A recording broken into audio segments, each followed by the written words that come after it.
Il est vrai qu'elle ne lui rendrait pas la vie facile parce que tout ce qui est grâce et faveur était revenu de facto à son frère. Cependant, nous avons pu comprendre qu'il existait un certain mécanisme dans lequel il pouvait s'inscrire pour ne pas tout perdre. La première chose que nous avons dit, c'est que Ésaïe ne devait pas se retrouver dans le même style de vie dans lequel il était jusqu'à présent. Nous avons pu voir le cas de Ruben dans le livre de Genèse chapitre 49.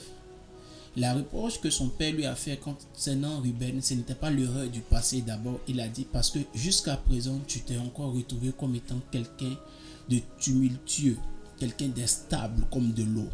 Parce que tu es retrouvé instable comme de l'eau et parce que tu es monté sur ma couche, alors tu n'auras pas la prééminence. Nous avons dit que la première chose que nous donne de nous relever face à nos échecs, c'est de ne pas nous retrouver avec les mêmes paradigmes que nous avons manifestés jusqu'à certains passés dans la période où nous avons notre échec. Nous avons eu notre échec. Souvenez-vous de cette parole d'Apocalypse qui dit: souviens-toi donc d'où tu es tombé, répands-toi et pratique tes premières œuvres. C'est-à-dire évite de pratiquer les œuvres que tu pratiquais dans la période où tu as échoué. Nous avons dit que la deuxième chose capitale pour que nous puissions nous relever, continuer la course, était de comprendre que nous étions exceptionnels.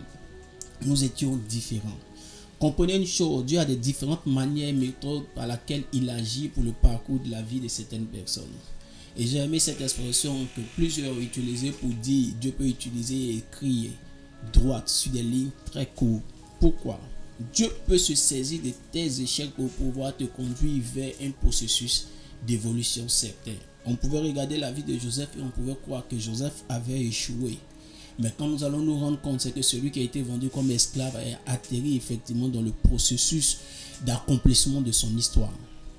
Nous sommes en train de dire à quelqu'un qu'il faut croire quand tu seras en train de revenir que tu es particulier. Parce que tu es particulier, Dieu a encore besoin de travailler avec toi.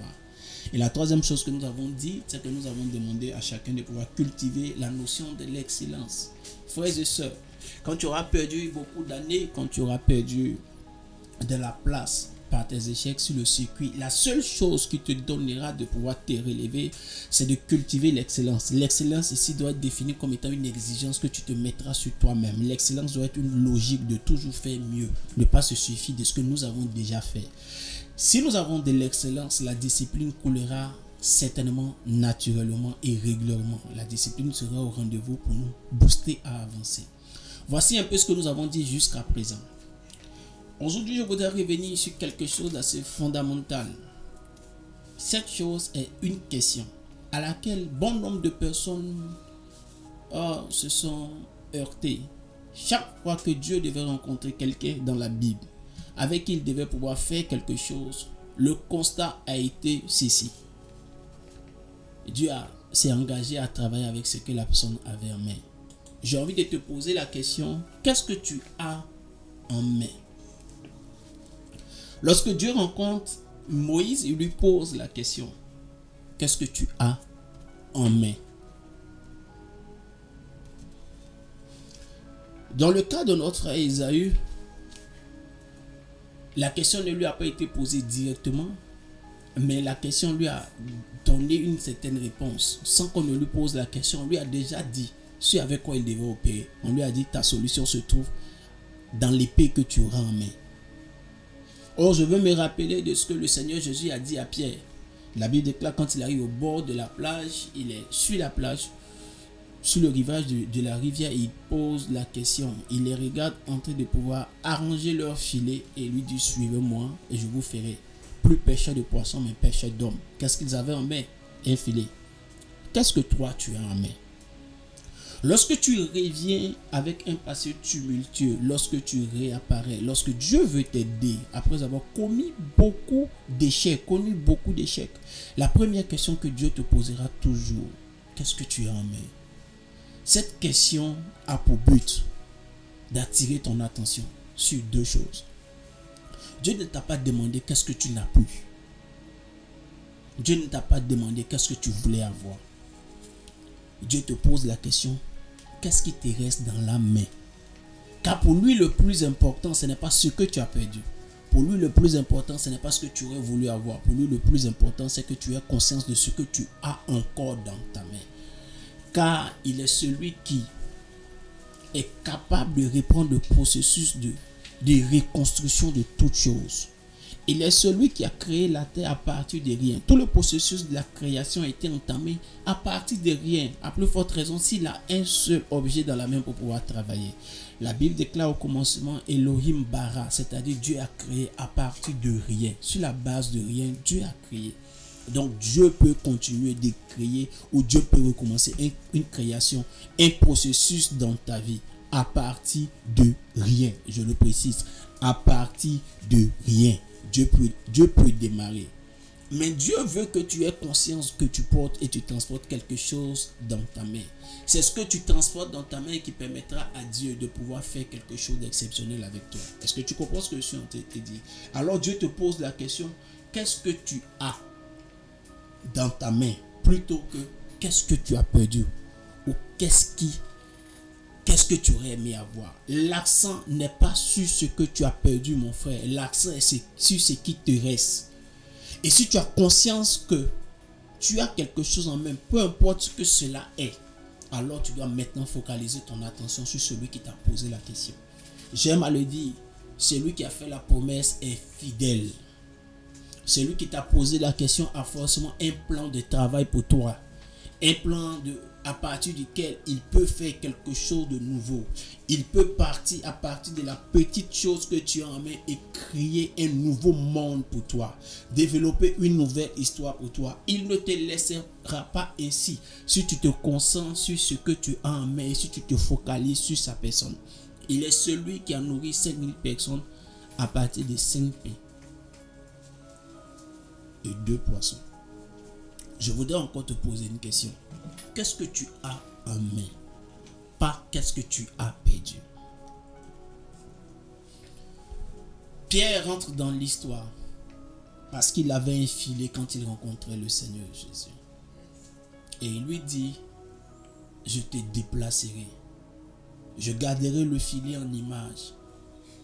Et là où on pense que toi en tant qu'un simple pécheur, ta vie se limite à ça, laisse-moi te dire qu'à partir de ce jour, à partir de ce que tu as en main, je te donnerai une nouvelle histoire, une nouvelle identité. Le pécheur Pierre devient un pécheur d'hommes et son nom rentre dans l'histoire parce qu'il porte la révélation principale de l'Église. Qu'est-ce que tu as en main? Lorsque le Seigneur rencontre Moïse, il a un bâton. Isaïe, lorsqu'il rencontre la parole prophétique qui va changer le cours de sa vie, il a son épée. Que dis-je? Non, je ne m'arrêterai pas là. Je veux continuer. Un homme qui croyait que sa vie était fichue. Il était arrêté à un niveau où il pensait que c'était fini pour lui. Lui, il avait que ses cheveux qui avaient recommencé à pousser. Toi, qu'est-ce que tu as? Je vais te donner le temps de réfléchir sur cette question. Qu'est-ce que tu as? Pas qu'est-ce que tu as perdu. Un jeune homme est entré dans l'histoire parce que lui, il avait 5 pains et 2 poissons. Il y a eu une merveilleuse multiplication pour nourrir 5 personnes. Ce que tu as en main deviendra une sémence entre les mains de Dieu pour qu'il puisse créer quelque chose de nouveau à partir de ton histoire. Cet homme jette le bâton qu'il avait en main et le Seigneur l'utilise pour commencer quelque chose de nouveau dans sa vie. Qu'est-ce que tu feras de ce que tu as en main? Est-ce que tu peux le porter dans la main de Dieu pour qu'il puisse le multiplier? Qu'est-ce que tu feras de ce que tu as en main? Est-ce que tu peux le porter avec assurance dans la main de celui qui a créé toutes choses? Celui qui, une fois qu'il reçoit quelque chose dans sa main, il peut voir la nature de multiplication de cette chose. Il peut voir en cela une certaine sémence. Ce que tu as en main, est-ce que tu peux le jeter par l'œuvre de ta foi sur le fleuve de l'Esprit de Dieu? Ecclésiaste dira donc à ce propos, jette ton pain, jette ton bâton, jette ton épée sur la surface des eaux et il te reviendra à coup sûr comme étant une nouvelle histoire, une nouvelle destinée. Nous l'avons vu la semaine passée. Cet homme qui était appelé à être nomade et à se battre avec son épée est devenu le premier par rapport au peuple d'Israël à avoir un royaume et à établir des rois sur son histoire. Alors avec son épée, il a pu s'établir plus comme étant un nomade, mais comme un peuple sédentaire. Des études archéologiques ont prouvé aussi que la qualité de son travail avec excellence ont fait de lui le maître dans la découverte du cuivre. Et à l'époque, on appelait cela l'airain. C'est cette matière qu'on utilisait pour faire principalement les armes de guerre d'hier. Si sa prophétie tournait autour de l'épée, il a pu développer sa prophétie. La deuxième chose que j'aimerais te dire, après avoir attiré ton attention sur ce que tu en mets, c'est qu'est-ce que ce que tu en mets peut représenter. Quand nous prenons le cas de Moïse, ce grand prophète, ce que lui transportait dans ses mains, son bâton représentait pour lui trois grandes choses. Rappelez que Moïse était un prince qui a tout perdu à partir de son erreur. Il était prince, il était formé dans l'art de la guerre, il était prince, il était formé en tant qu'ingénieur. C'est pourquoi il était autour des pyramides qui étaient en construction. Il était pleinement instruit dans la connaissance et il perd tout et se retrouve dans le désert au niveau de Madian, simplement comme étant un berger. Ce qu'il transporte dans sa main représentait premièrement sa fonction, son métier de berger. Son bâton était son métier. Ce que lui tenait dans sa main était sa compétence de berger. Il ne pouvait pas utiliser les compétences de guerrier parce qu'il n'y avait pas de guerre. Là où il était un territoire pacifié. Il ne pouvait pas utiliser ses compétences d'ingénieur parce que là où il était, il n'avait rien à construire. Il avait donc appris l'art d'être berger. Et son bâton était son métier. Mais son bâton aussi était son appui. Car n'ayant plus de titre de prince, il ne lui restait qu'une seule chose. La relation qu'il avait avec son nouveau beau-père Jéthro. Et cette relation dans le désert était symbolisée par le métier de berger, le bâton qu'il avait dans la main. Son bâton était donc son appui, sa nouvelle relation avec son beau-père. Si je suis un bon berger, c'est parce que j'ai été un bon berger que tu m'as donné ta fille. Et tant que je continuerai à être un bon berger, je serai le bon beau-fils. C'était son appui, la seule chose sur laquelle il pouvait s'appuyer. Mais le constat était aussi ceci. Ce Moïse impulsif qu'il était, qui a tué dès qu'il était en colère, avait comme bâton un nouveau tempérament. Parce que là où tu es impulsif, là où tu étais colérique, Dieu a utilisé les 40 ans dans le désert que Moïse a traversé en tant que berger pour voir son tempérament être transformé. C'est pourquoi la Bible appelle l'homme le plus patient. Il a vu une grande transformation. Toi, qu'est-ce que tu en mets? Et qu'est-ce que cela représente pour toi, la vérité? Nous avons vu ce que représentait le bâton pour Moïse. Nous pouvons aussi voir ce que représentait le bâton, que dis-je, l'épée d'Ésaü. Voici un jeune homme qui, à la vérité, était chasseur. Donc l'épée était son premier métier. Il était chasseur. Sa fonction de chasseur différenciée avec la fonction principale que sa famille avait. Isaac était berger et cultivateur. Et il devait léguer cette fonction. Mais comme j'ai dit, le deuxième point de la semaine passée, c'est de croire que nous sommes différents. Sa fonction de chasseur dans une famille de bergers, il a pu évoluer avec. Il a pu se confronter à de nouveaux peuples. En évoluant dans les déserts pour trouver le gibier, il a certainement rencontré des nomades. Et là où cela a été une faiblesse à un moment donné, lorsqu'il devient seul face à son destin, cela peut devenir un avantage, car il sait comment se frotter avec les autres, parce qu'il aura appris à les rencontrer. Il aura appris à connaître leur civilisation, leur peuple, et être prêt à pouvoir les combattre, parce qu'il connaîtrait certainement leurs forces et leurs faiblesses. La deuxième chose que l'épée représentait pour lui, c'était son tempérament. Mais quand j'étudiais la notion de tempérament concernant Ésaü, je me suis rendu compte d'une chose. Par l'épée, on le voyait comme quelqu'un de proactif, un chasseur, un homme qui était prompt à partir lorsque son père a dit « prépare-moi quelque chose ». Mais il avait l'air d'être quelqu'un qui fuyait sa maison. Parce que certainement sa mère, connaissant la prophétie, était certainement portée sur son petit frère.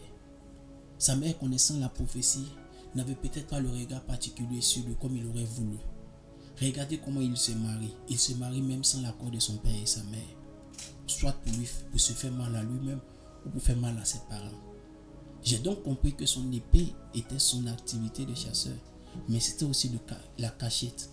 Avec son épée, il se cachait. Il se cachait des blessures qu'il avait pu transporter depuis l'enfance.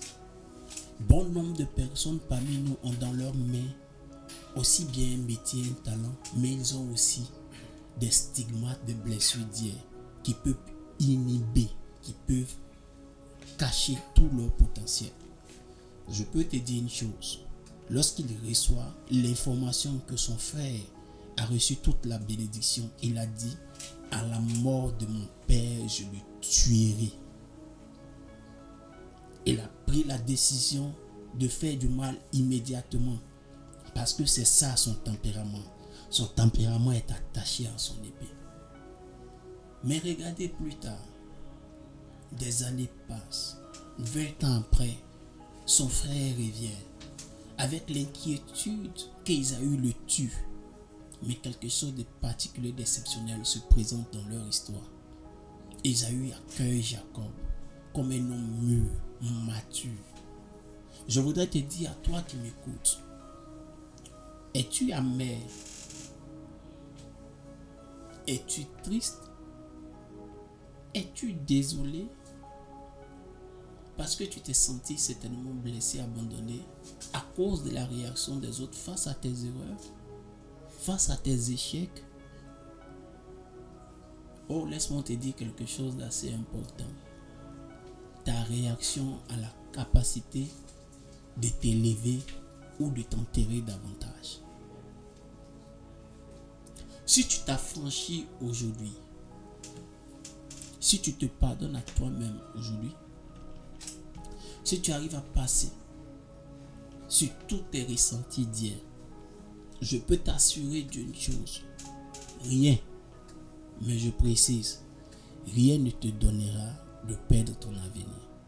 Rappelle-toi de cette parole de Dieu.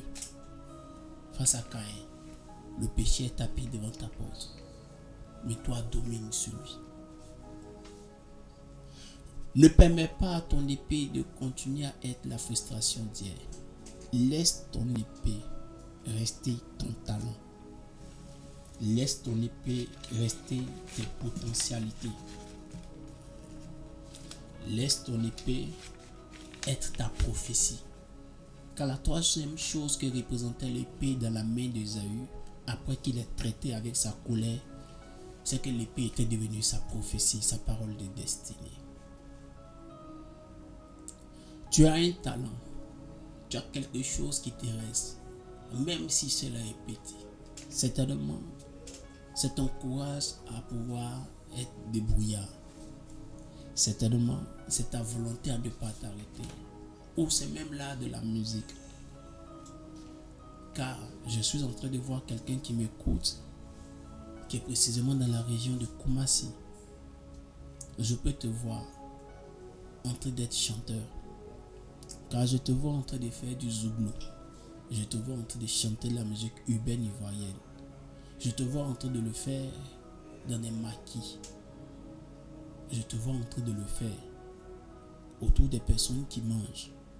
Laisse-moi te dire, tu rencontreras très prochainement un producteur. Et la grâce de l'Éternel te positionnera. N'aie aucune inquiétude. C'est ton talent et c'est ce qui te reste. Et c'est avec cela que Dieu te relèvera et te donnera une histoire.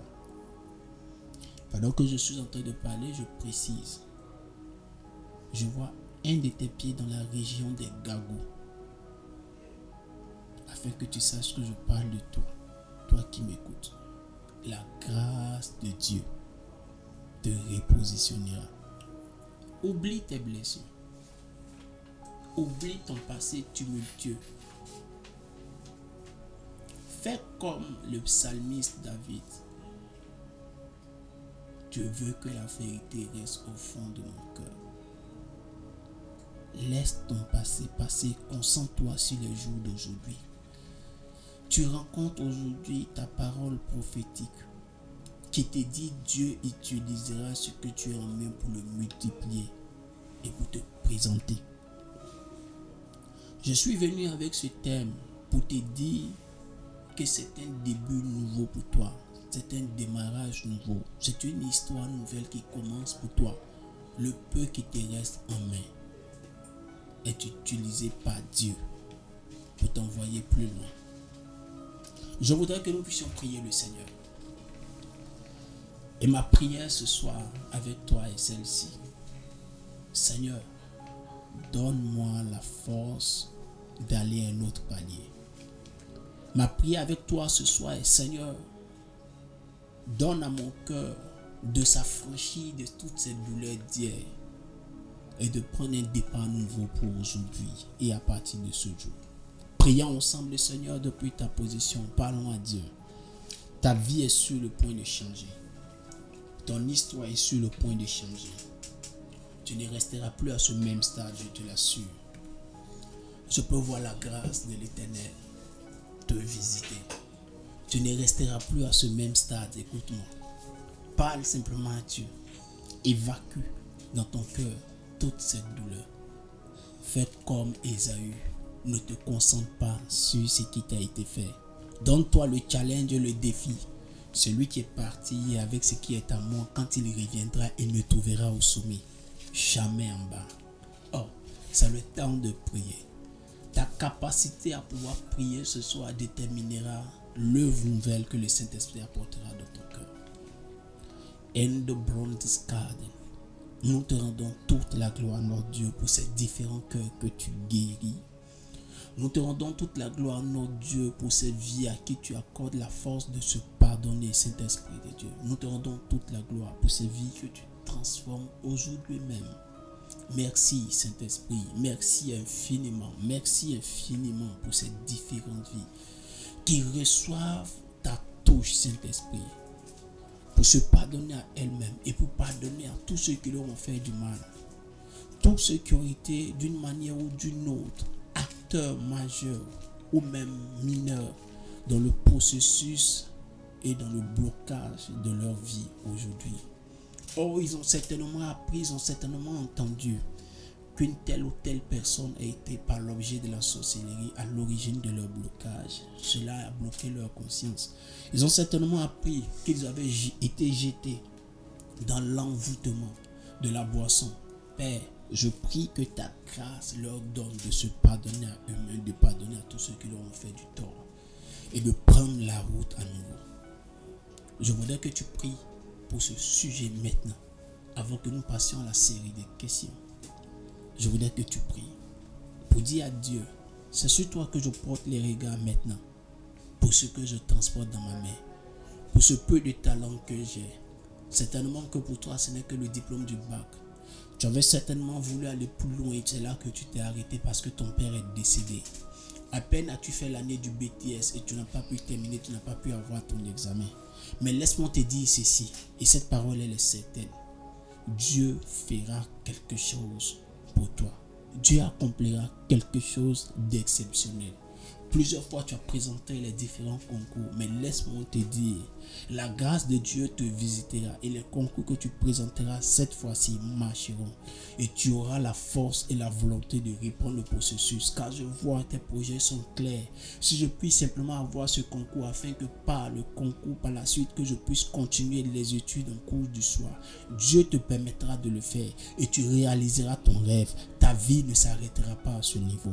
Est-ce que tu peux dire avec Dieu, avec moi à Dieu, Seigneur, ce que j'ai est entre tes mains. Je les laisse entre tes mains, car tu es le Dieu des faibles restes. Tu es celui par qui, mais celui qui a la capacité de faire recommencer toutes choses et nous donner de vivre une saison meilleure. Tu peux me donner, tu me donneras certainement la pluie de l'arrière-saison, une pluie nouvelle qui m'accordera un repositionnement particulier. Est-ce qu'on peut ensemble prier le Seigneur ainsi? Est-ce que tu peux parler à Dieu? Prions ensemble le Seigneur, parle à Dieu.